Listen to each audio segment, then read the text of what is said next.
nesses minutos, tratar de 3 questões. A primeira questão tem a ver com Open Innovation, inovação aberta, e será que nós não estamos falando de alguma coisa mais ampla, que é uma nova divisão social do trabalho de inovação?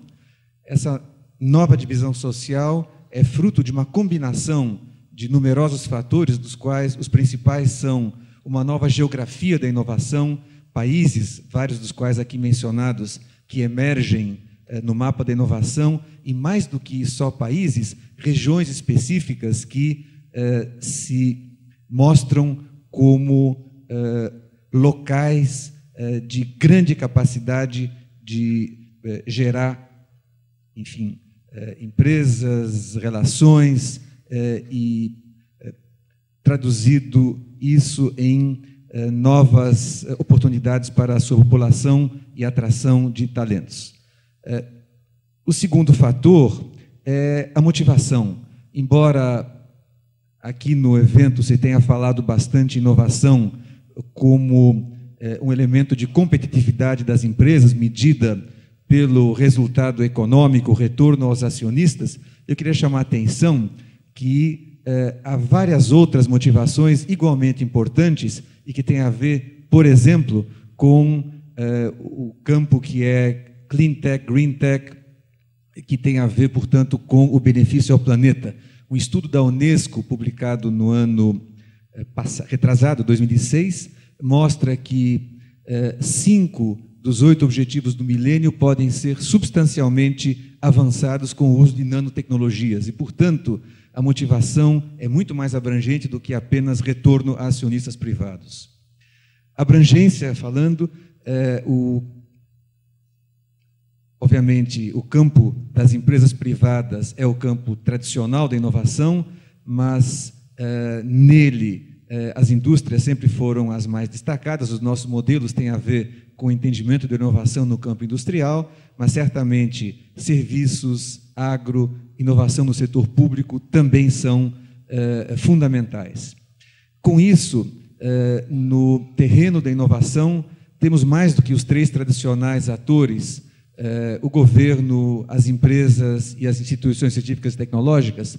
Temos o segmento financeiro nas suas várias facetas, temos entidades que são entidades intermediadoras, entidades de prestação de serviços. A própria Laje, que está organizando esse evento, é um exemplo típico de uma entidade não prevista nos modelos clássicos, o que faz com que a governança dos processos de inovação se torne bastante difusa e não mais concentrada em poucas organizações.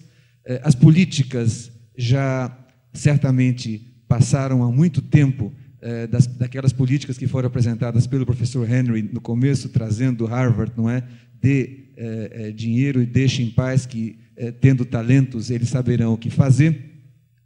Hoje nós estamos nos países que têm melhor resultado, procurando fazer com que não haja políticas para a inovação, mas políticas pela inovação. Como a inovação pode ajudar as políticas de recursos hídricos, habitação, e saúde e tantas outras, e, portanto, que tipo de articulação se tem que ter entre, em primeiro lugar, as próprias entidades governamentais, em segundo lugar, os entes que perfazem o chamado sistema de inovação.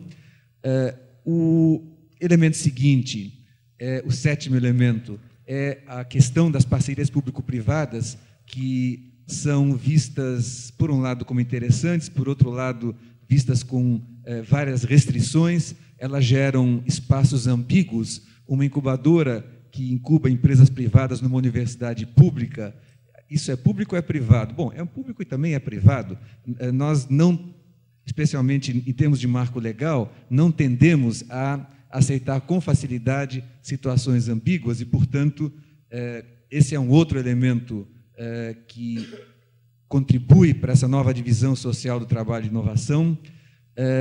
As relações passam a ser, conforme já foi dito desde a palestra inicial de hoje, relações ao mesmo tempo de competição entre organizações, mas também de cooperação, e, portanto, essa ambivalência também é alguma coisa relevante que tem crescido, e os papéis dos vários agentes nas cadeias que são não apenas de produção, mas também de conhecimento e de agregação de valor. Esse conjunto de modificações gera alguma coisa que certamente envolve inovação aberta, mas talvez possa ser caracterizado de maneira mais ampla como uma nova divisão social do trabalho de inovação.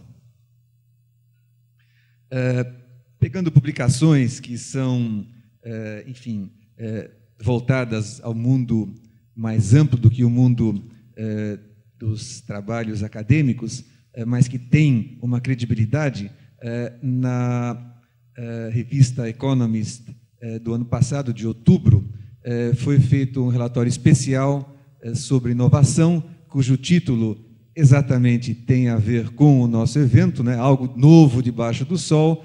A inovação, há muito tempo, um espaço reservado das elites tecnocráticas, está se tornando mais aberta. Também trouxe isso com homenagem ao professor Henry, com o termo tão interessante que ele cunhou e que se popularizou. Na verdade, um outro elemento dessa nova divisão social do trabalho já tinha sido tratada pela própria revista Economist 3 anos antes, 3 anos e meio antes, quando, numa outra reportagem especial sobre inovação no mundo dos negócios, com o título divertido, Não riam de borboletas engalanadas, chama a atenção que, apesar do discurso, muito pouco de inovação radical acontece nas grandes empresas e que, mais do que ficar procurando novos produtos milagrosos, as grandes companhias devem focalizar em inovação incremental, se vocês quiserem usar esse termo. A revista Business Week, um ano depois, publica uma matéria de capa que ficou conhecida sobre a externalização da inovação, com o subtítulo que não dá para ler aí, será que não estamos indo longe demais?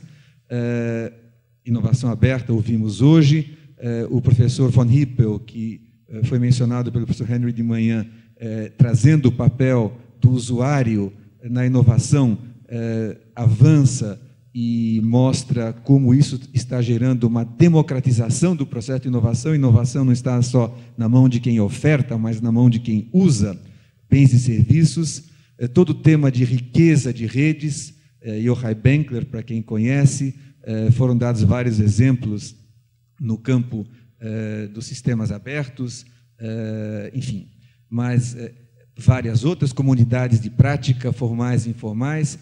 Uma tese que nós orientamos no âmbito do núcleo mostra que, em grande medida, o avanço de Santa Gertrudes como o polo principal de inovação no setor cerâmico no Brasil e o polo mais importante, superando de longe o polo anterior que estava em Santa Catarina, se deve a uma permeabilidade maior do conhecimento entre técnicos das empresas que compartilhavam com a aceitação tácita dos seus patrões os avanços, as aprendizagens que vinham tendo e que formalmente constituiriam segredo de Estado.